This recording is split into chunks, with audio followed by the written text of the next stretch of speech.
नुकतीच काही दिवसांपूर्वीची गोष्ट असेल. छत्रपती संभाजीनगर शहरातला मध्य विधानसभा मतदारसंघ अचानक चर्चेत आला होता.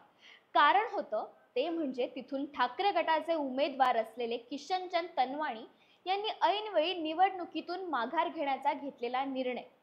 हा निर्णय तनवाणी यांनी दोन्ही शिवसेनेच्या मतविभागणीचा फायदा तिसऱ्या उमेदवाराला होऊ नये यासाठी घेतला होता.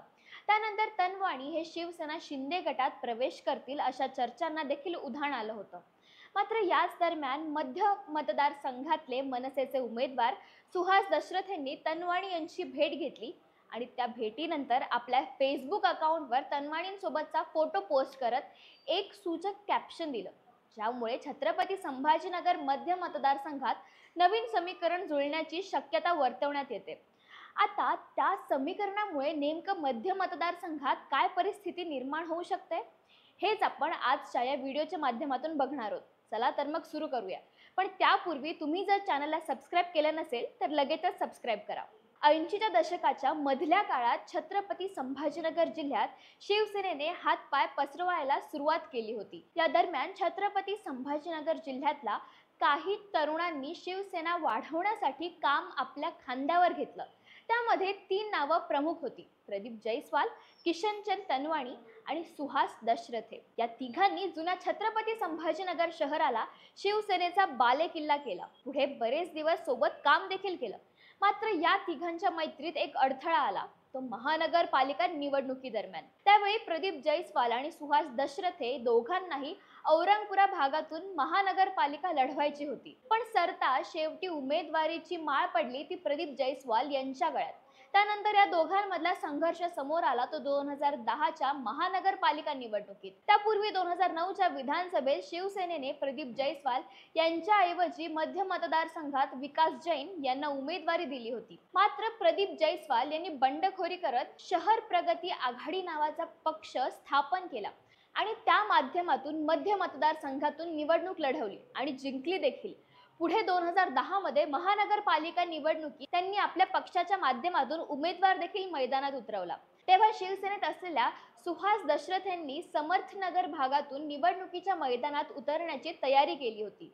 पण तिथे प्रदीप जयस्वाल यांनी दशरथांसोबतच्या जुन्या सुप्त संघर्षातून आपल्या समर्थक गटातील व्यक्तीला उमेदवारी जाहीर केली. आता जयस्वाल यांची या भागात मोठ्या प्रमाणात ताकद असल्यामुळे दशरथ यांना माघार घ्यावी लागली होती.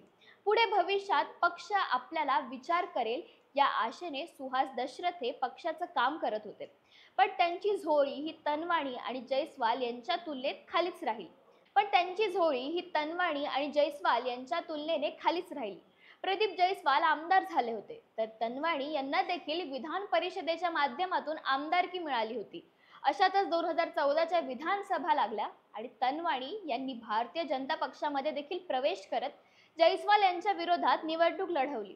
तेव्हा जयस्वाल आणि तनवाणी या दोघांमध्ये झालेल्या मतविभागणीमुळे तिथे MIMचे इम्तियाज जलील हे निवडून आले होते. मात्र 2019च्या विधानसभा निवडणुकीच्या वेळी तनवाणी यांनी घर वापसी केली आणि पुन्हा शिवसेनेत प्रवेश घेतला. असं म्हणतात की तेव्हा तनवाणी आणि जयस्वाल या दोघांमध्ये एक समझोता झाला होता की एक टर्म मी लढवणार तर एक तुम्ही लढवायची. पण पुढे 2022 मध्ये शिवसेनेत फूट पडल्यानंतर तनवाणी यांनी उद्धव ठाकरेंसोबत राहणं पसंत केलं. तसंच ठाकरेंनी त्यांना जिल्हाध्यक्ष पद देखील दिलं होतं. आता वर्तमानात पाहिलं तर उद्धव ठाकरे यांनी मध्य मतदारसंघातून प्रदीप जयस्वाल यांच्या विरोधात तनवाणी यांना निवडणुकीच्या मैदानात उतरवलं होतं, तर सुहास दशरथ यांनी मनसेत प्रवेश करत मध्य मतदारसंघात उमेदवारी मिळवली होती. मात्र यामध्ये किशनचंद तनवाणी यांनी हिंदुत्ववादी मतांचं विभाजन रोखण्यासाठी ऐनवेळी निवडणुकीतून माघार घेतली. त्यांचा हा निर्णय कुठेतरी ठाकरे गटाची कोंडी करणारा ठरला होता. अशात ठाकरे गटाने इथून बाळासाहेब थोरात यांना निवडणुकीच्या मैदानात उतरवलं. शिवाय किशनचंद तनवाणी यांना ठाकरे गटाकडून जिल्हाध्यक्ष पदावरून देखील मुक्त करण्यात आलं. त्यानंतर तनवाणी मुख्यमंत्री एकनाथ शिंदे यांच्या शिवसेनेत प्रवेश करतील अशी एक चर्चा स्थानिक पातळीवर होती. मात्र याच दरम्यान मनसेचे उमेदवार आणि तनवाणी यांचे जुने सहकारी सुहास दशरथ यांनी त्यांची भेट घेतली. या भेटीनंतर दशरथे यांनी आपल्या फेसबुक पेजवर तनवाणींसोबतचा फोटो पोस्ट करत त्यावर एक कॅप्शन दिलं: मैत्री संभाजीनगरमध्ये नांदी घडवणारी. हिंदुत्व आणि स्वच्छ राजकारणात साथ देणारी.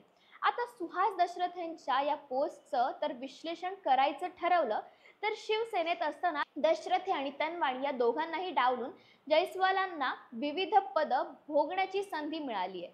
तसंच अनेक ठिकाणी जयस्वाल यांनी आपल्याच निकटवर्तीयांना संधी दिल्याचं आपल्याला पाहायला मिळेल. त्यामुळे कुठेतरी तनवाणी आणि दशरथे यांच्या मनात आपल्यावर अन्याय झाल्याची गोष्ट फिरतीये. आता त्याचा सूड घेण्यासाठी हे दोघे एकत्र येऊन प्रदीप जयस्वालांचा गेम करतील असं बोलल्या जाते. दोघं एकत्र आले तर नाही म्हटलं तरी मध्य मतदारसंघात तनवाणी यांच्या हक्काची जवळपास 30 ते 40 हजारांची वोट बँक फिक्स आहे. शिवाय तनवाणी यांचे सर्व पक्षीय नेत्यांशी देखील चांगले संबंध आहेत.